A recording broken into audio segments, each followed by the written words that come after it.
What's going on, world? Thank you so much for watching another episode of Insightful Principles. In today's episode, I want to talk about some risk management techniques that you can utilize when you're investing, as well as looking at some momentum indicators to be able to identify different price patterns and trends within the market. So, if you all can do me a huge favor, if you can like, subscribe, and share this video, don't forget to hit that notification bell below so you can be notified every week when I drop content. So the very first thing that you do want to think about when you are wanting to place a trade, when you're investing, is how much can I lose on this particular investment? You never want to go into investing with how much you want to gain, but what Warren Buffett always says is rule number one, you never want to lose money. And rule number two is never forget rule number one. So you definitely want to make sure that you're minimizing your risk within this investing just market, and especially what we're in, particularly now with higher interest rates, with inflation at record levels, with issues that we're seeing from global energy. When we look at Europe, we look at Germany, we think about what's happening to the British pound. All of these different elements have provided a lot of volatility in the market. So you definitely want to make sure that you're minimizing your losses, you're preserving your capital, and you're looking at opportunity. So the first technique that you want to utilize is you want to understand your risk to reward ratio.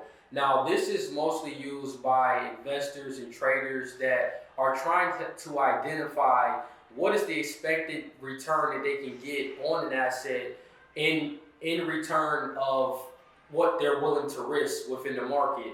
So what you want to always do is, okay, when you look at an asset, am I willing to lose $20 on this investment, $50, $100?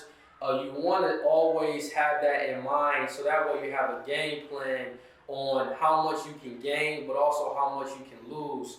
And it's important to have that plan before you actually enter into any trade or any investment, because this can help prevent further losses.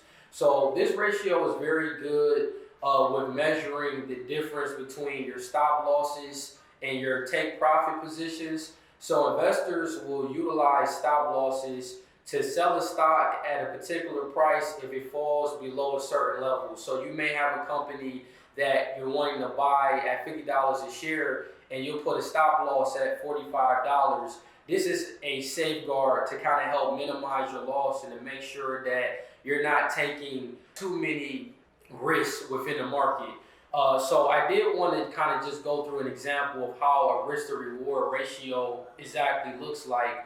So let's say you're an investor and you're looking to want to purchase 100 shares of ABC company at $30 a share, and you have a stop loss at $25 a share. Essentially, with that stop loss, you're saying that you don't want your losses to exceed $500, and I'm simply getting 500 by taking the 30 minus the 25. And let's say an investor is projecting that a stock is going to go up to $40. So this person essentially is willing to risk $5 per share in order to gain $10 in return for the expected profit. Now, this risk to reward ratio is simply going to be 1 to 2. You're simply risking $1 to make 2. You can definitely modify your stop losses and also your risk to reward ratios, but keep in mind that this also can dictate the proper probabilities when it comes to your investment. So you definitely want to make sure when you're investing that your expected return is much higher than the risk that you're taking in the market. You never want to have you're risking $20 only to make 5. You always want the profitability to work in your favor. You want the odds to work in your favor. So I definitely think identifying your risk to reward ratio as well as placing those stop losses are vitally important. Now, the next technique that you can look at is called RSI, the Relative Strength Index. And this is a momentum indicator used in technical analysis. And technical analysis is simply the art of charting. It's how you can look at stocks and you can identify different patterns and trends of what direction the stock is going to go in. That's simply all technical analysis is. And with RSI, this indicator shows overbought and oversold areas. So an RSI reading that is 70 or higher signals that this is an overbought or an overvalued position. And if an RSI reading is 30 or below 30, then this can show that it's oversold or undervalued. Now, when it comes to RSI, if it does cross over 30, this is known as a bullish signal. And if it crosses over 70, this is known as a bearish signal. Now, all that means is that if the RSI values is 70 or higher, this can indicate that the security is an overvalued position. You may not want to get in at that price point because there's more likelihood that there's going to be a price reversal, there's going to be a pullback. So an RSI that has a reading of 30 or below indicates that this is an undervalued position, is being oversold, and that's more of where you want to look at, because the way I look at RSI is overbought areas with RSI is going to be the resistant areas. So this is an area where this is the ceiling price for the stock. It may not go potentially higher than that. And then when you look at the undervalued, the oversold position with an RSI reading, this is more of the support level. So this is the floor price of this stock won't go any lower past this point. So as a value investor, you want to buy great companies at fair prices. You want to find companies that have great balance sheets, that have great cash flows, that have profit margins, that are being able to produce a result in this type of environment. And you want to buy it at a fair price. You never want to buy something overvalued. It's just like when it comes to grocery shopping or any type of shopping that you do, you want to try to find the discounts and the sales. So I think stocks is really the only thing that we don't look at it from a discount perspective, but when we see the market down, we look at that as a bad thing. So I definitely think, looking at the RSI is vitally important. And overbought really refers to when a security trades at a price level that's above its intrinsic value, which is simply the price that is trading at compared to what it's actually worth. So typically value investors, they are going to look for those opportunities to find companies where their intrinsic value is much higher than what is being priced at in the market. So I did want to kind of go through just a chart example here with Apple, and I'm actually going to show it here on the screen just to kind of give you all a perspective on how the relative strip index works. And I'm also going to go through another momentum indicator, which is called the MACD. And really with the MACD, it's another way that you can be able to identify buy and sell signals by looking at the price patterns and the trends of what a stock is going to do. And it's just really another momentum indicator that is really looking at the relationship between moving averages of a security. And most of those two main averages that they're looking at with the MACD is going to be the 26 exponential moving average, and then also the 12-day EMA, which is the exponential moving average. I think as an investor, you have to be able to identify charts. You need to know proper technical analysis. So this is Apple right here, and I'll kind of explain the charts just so if you all can't see it that well. I will go more in depth here. So with Apple right now, and this is live right now as of the market, September 28th, Apple is somewhere around $146 per share. Now, the RSI right now for Apple is sitting somewhere around 36.23 for their RSI rating. So, like I mentioned, RSI that is, 30 or below shows an oversold area. Right now it's in the middle between 30 and 70. So right now it's not at an overbought or oversold area. It's getting very close to an oversold position. And I think with Apple, the great thing about this company is I'm looking at companies that are still producing cash flow in this type of environment, especially as we are in a tightening environment. Liquidity is being removed from the economy. You have to look at companies that are still coming out with products and services. They still are yielding results with their balance sheets. And I think Apple, with the iPhone 14 that recently came out, they are really a great company that tends to always, they it's just a standard. They're a company that is very valuable and they have a competitive advantage. So that's the RSI for Apple. When I look at the support and the resistance, right now it's showing here, and I'm looking at more of it. My time frames I'm looking at over the last 2 years. I'm looking at the daily charts.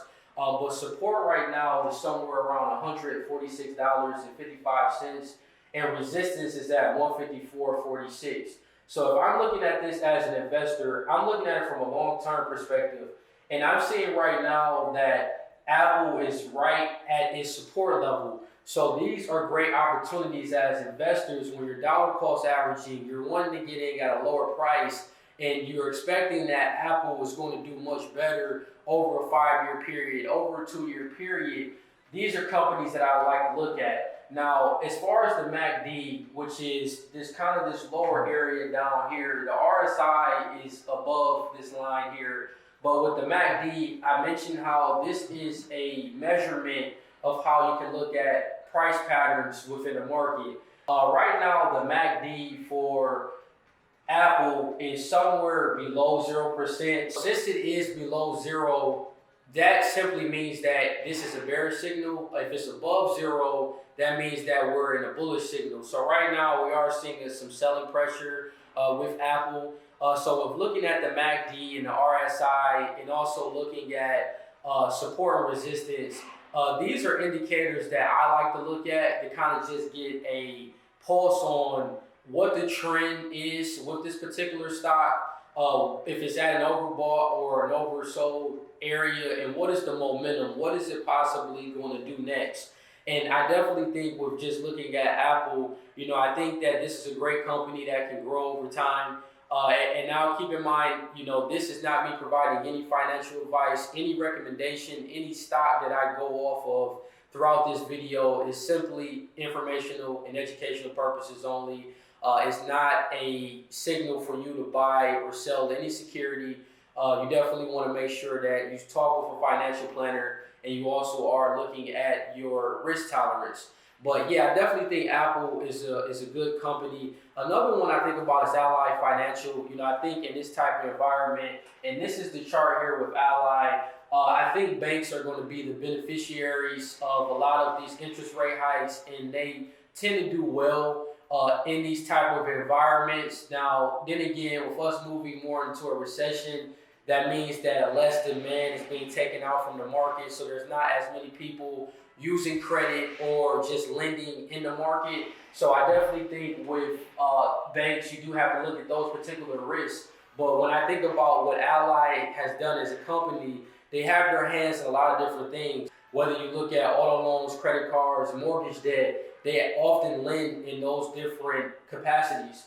But when I look at Ally, their RSI is also moving closer to the oversold areas.